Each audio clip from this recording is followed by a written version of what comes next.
Welcome to Witham Sounding Board, a podcast sharing powerful business tips, insights, and trends for those seeking to become a rock star in their industry.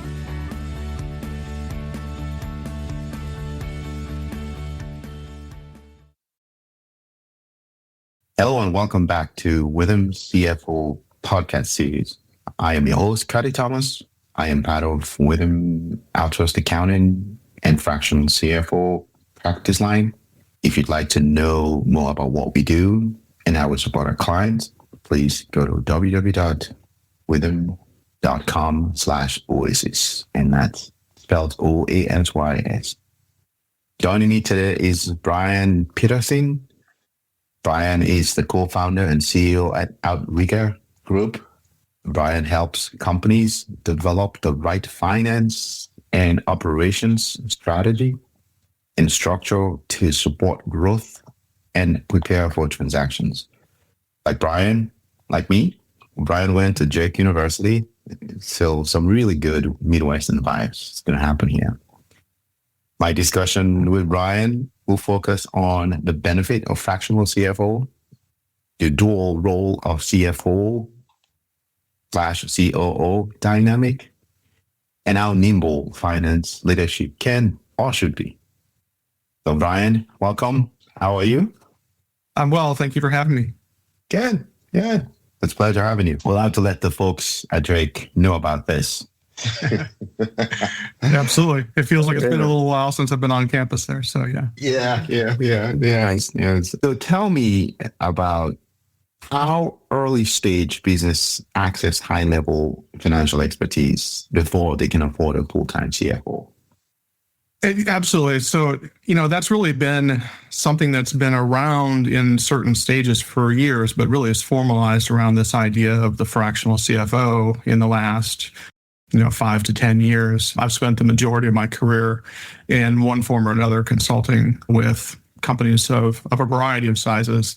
After settling in and working in-house in companies over a number of years in the early teens, I stepped back and said that I thought I could do this more effectively for a broader variety by being full-time fractional myself. And what that means for businesses in accessing the fractional model is that most businesses that I run into really need the help of an executive, especially in finance, operations, but in other areas as well, marketing, sales, well before they can justify a full-time hire. And that's true whether they're venture-backed, whether they're bootstrapped.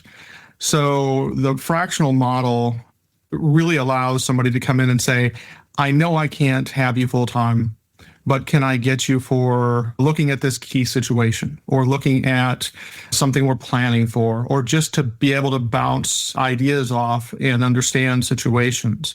And I interact with early stage companies on all those types of initial pieces.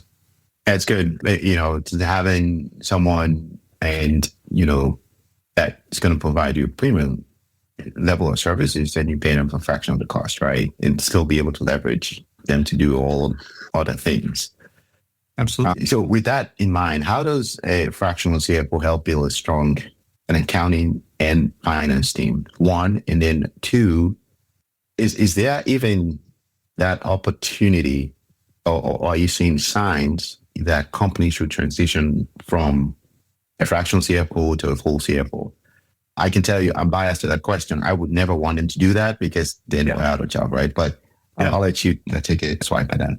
Certainly. So, I'm certainly a little biased myself on that topic, right. but on the on the accounting, building accounting and finance function, really, I take a look at that as maturing it as it makes sense for the company. I mean, you can't come into an engagement and say, okay, you need, 5 people in your accounting team when they have $500,000 in revenue and 5 customers. So it's about thinking about where the company's really at.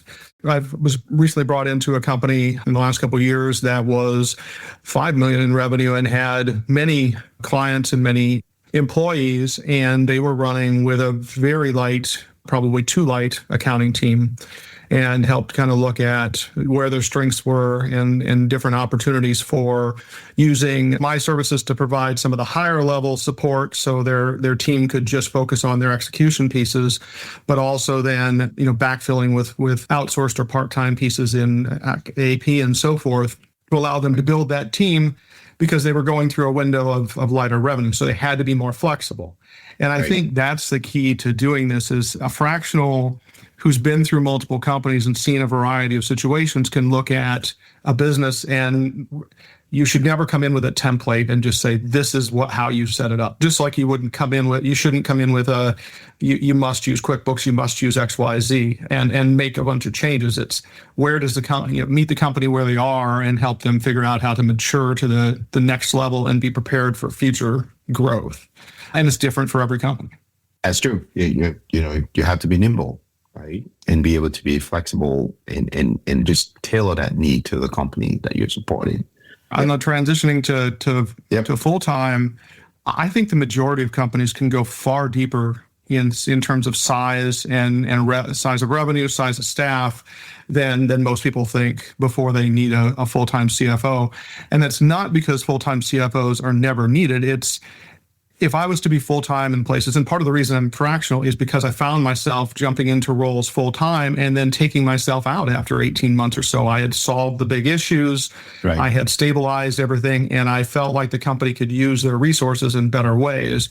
So I would back myself down, continue to work with the company, and pick up, another piece of work or start to expand into my next role. And over time, I found that the CFO level of strategy, supervision, overview, interaction with, boards and so forth is really the key piece of that. If you have a strong team, a strong controller, a strong junior staff, if there's not enough transactions to justify a controller, a good fractional CFO who has a great relationship with that team and with the other executives can continue to be effective for most of the company's growth. I've had clients, just since I've been officially doing this since 2019, I've had clients that have lasted 2-3 years before there was some sort of a transition, and actually 2 of them ended in an acquisition or a change. So I would probably still be with them had that not been the case.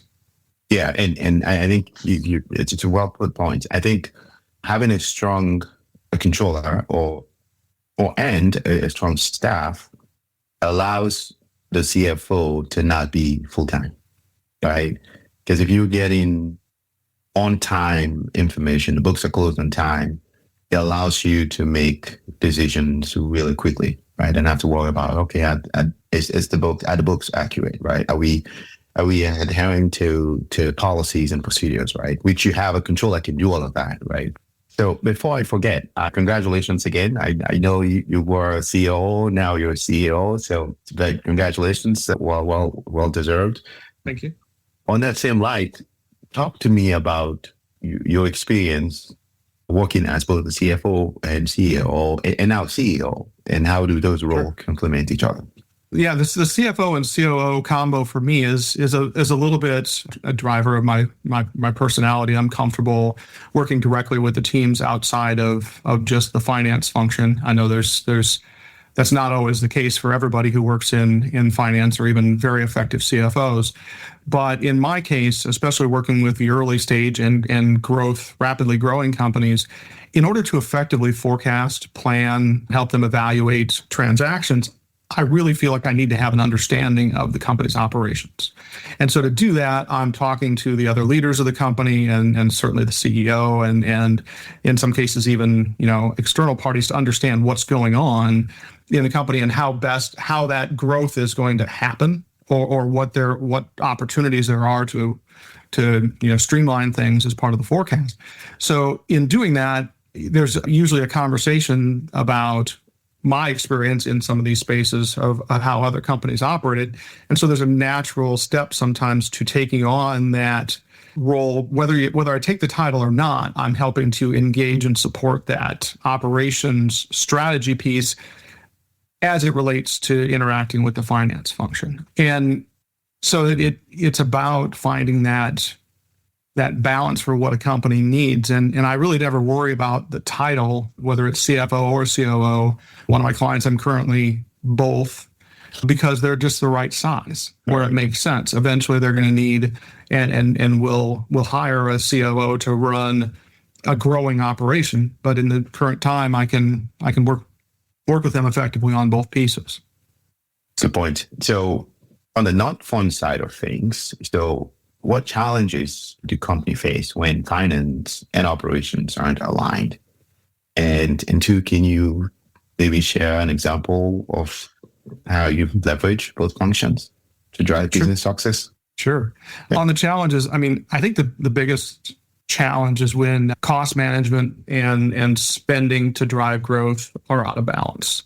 Every department feels like they want to have more resources to be able to execute. That's just the way things are in every company, regardless of size. And the CFO, I don't feel the CFO's job is to say no.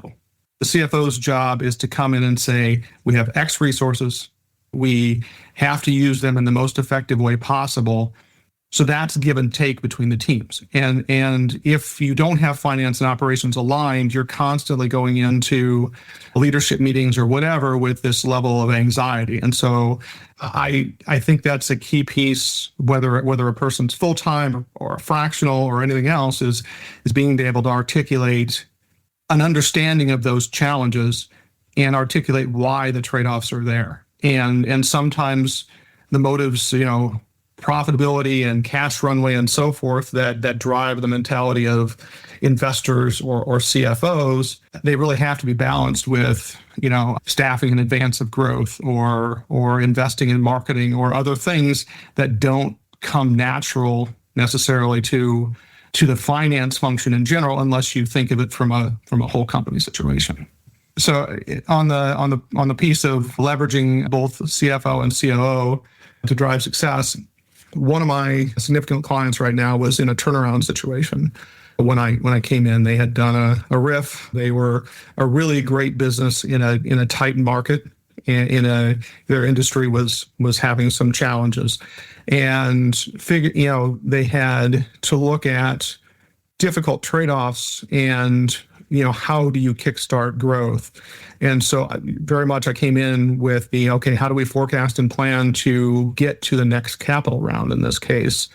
And it was, the options were, slash and live or spend and grow. And we found a balance between the two because I engaged the team on both pieces. In that case, I actually talked to each of the board members as well to understand where their perspective was, because eventually they were the people who were going to help sustain the company.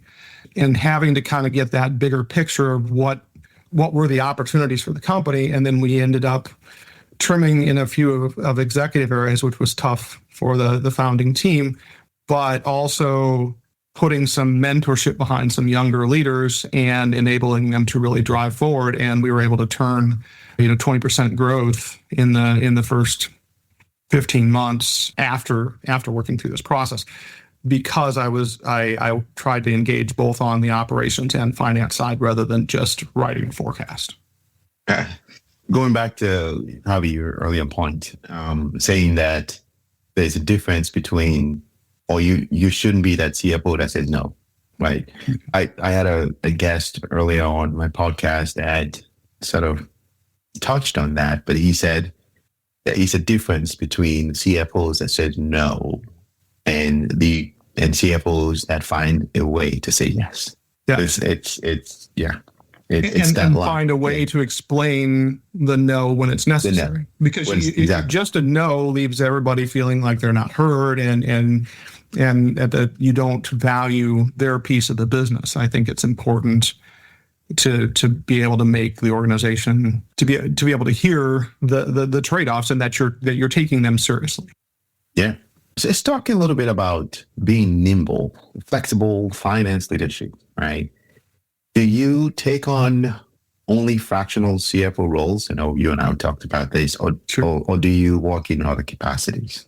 Absolutely work in other capacities. And I guess for me, that's part of the background of having done just general consulting before getting into officially fractional. Many of my engagements start off with a focused reason. Help them evaluate an M&A transaction, help them build a forecast and plan for a capital raise or some other, targeted purpose. And then if there's a fit, if there's an engagement, between myself and the leadership, then there's that opportunity to say, do you need another executive voice? I think a lot of times people will come in and say, well, I have to be CFO. I have to control all these things to work with you. And I actually write scopes of work that say, I'm not going to lead I have no staff leadership responsibility. I'm not going to engage with third parties and so forth. I'm just doing this targeted work.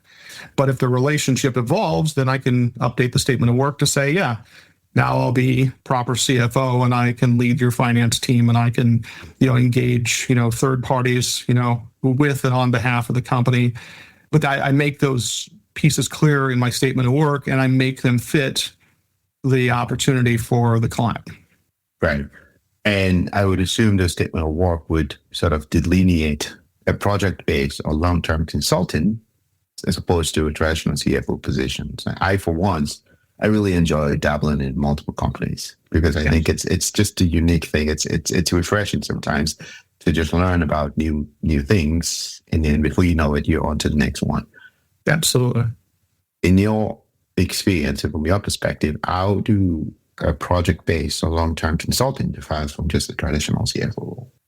I think in some of the ways that I mentioned, a traditional CFO position, again, as we talk about the fractional piece, sometimes my engagement is actually, it's more strategic and more specific, but maybe less in terms of volume of hours in that fractional CFO role.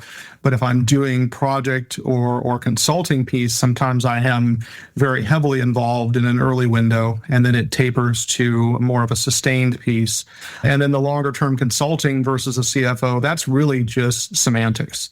It's semantics surrounded by documentation in the statement of work. If the founding team or the board doesn't want there to be somebody with a CFO title, then it's more of a long-term consulting. And then I'm very careful to delineate that I don't take those responsibilities and I follow through with it. If they want me to join them on a strategic call or something like that with a third party, I make sure that I'm not announced as CFO, and just say, hey, I'm here to listen. But those are really more the semantic pieces between those two roles, but they're important semantics for third parties to understand. Good point. So a couple more questions. So what type of companies benefit from CFO level expertise without needing a permanent hire? And then 2, any advice for business leaders considering fractional finance leadership or outsourced financial services that you can provide? Sure. As far as the types of companies, I've worked with just about every type of company out there. I think usually the dynamic where a fractional is effective is either a really early stage company and they need that support to chart their way, and they get advice from investors and incubators, and all that's valuable, but sometimes they need somebody that doesn't have a stake in their organization to help them have that understanding. More mature companies, if they're targeting some growth, or if they're transitioning from a former CFO and they have a really good team, sometimes they benefit from that fractional just to stay engaged and provide the level without having to spend to replace that full hire or to make a full hire, because they have the team in place to allow you to be effective in that fractional role. And again, I've worked with companies, well past 30 or $50 million that really, in my opinion, will never need, because of their organization structure, because of the type of company they are, they'll never need a full-time CFO. We've had some companies that went all the way through M&A and they didn't have a full-time CFO. I think I interrupted you. You were going to answer the last question. No, but that's a good point. A fractional CFO in M&A, especially companies that have been great without one, they've got a strong controller, a very engaged CEO who understands finance and so forth. A fractional CFO can come in during an M&A situation, and help them understand the dynamics of M&A for a business owner who maybe has never been through it before. And they need the legal partners and so forth, but they really need somebody who understands M&A from a finance and financial outcomes standpoint. And that's, the attorneys can speak to that, or they can speak to how to read the contract for it, but you can't really plan some of those elements. You asked about advice for business leaders considering fractional. I think my biggest advice is start early. If you have questions, if you have questions that you think, well, should I ask my tax accountant this, or should I ask, my brother-in-law has a business or whatever. If you're asking financial questions, you're asking questions that somebody really needs to dig into, then you should be talking to somebody in a fractional finance, fractional CFO type background, and starting to figure out what does that look like. Because the sooner that you understand the dynamics and the opportunity there, the sooner you can get that early help. And like I said earlier, I work engagements that are as little as 10 hours a month and as much as, half time, depending on what's needed. And the point of it is to be dynamic and be flexible and be able to scale up and down based on what the company's opportunities are. And you can't do that with a full-time hire. And you can't do that if you're not actually engaging anybody and you're just, you wait until you're really in distress. Now you have a very expensive multi-tier project that goes way beyond that original idea. Yeah, that's a good point. We've seen that come both ways. We've had some companies that they got us from the onset, from the moment they were incorporated, they reach out to us. Yeah. Can I do one little pitch for you on that topic? Yeah. I'm working with a very early stage medical device company that we were just going to kind of help them figure out how to put their forecast together to kind of go through their next stage of growth. And fairly quickly in that conversation, I found that they had some holes in their tax structure, in their tax advising and so forth, which is very common for early companies. They work with, the accountant that's always worked with their family or something like that, who doesn't have a business background. And you look at it and say, okay, there's not a good optimization. For myself, I have blissfully left behind, specific day-to-day tax work in my career. And yet I know when I see those challenges. And so in this case, I referred them into you and your team. And it's been great for the client. It's been great for me to be able to see that piece of it shored up so I can focus on the areas where I can help them best. Yeah. And I appreciate the referral. When that comes around, we will make sure that we can service it as soon as possible. Just that way you can get them going. So just to recap, we'll touch on when and why companies benefit from fractional CFO. That's the unique value of combining finance and operations, leadership, and the flexibility of CFOs. I like the word nimble, just a day-to-day consultant. So is there anything else that I'm missing? No, I thank you for the opportunity to join you today. Yeah, thank you so much, Brian, for taking the time. And we look forward to doing more with you. Yeah, absolutely. Me too. All right. If you'd like to know about what Witham Outsourced Accounting and Fractional CFO do and how we support our clients, please go to www.witham.com/oasis, and that's OASYS. Thank you again, Brian. We'll talk to you soon. Thank you, Kenny.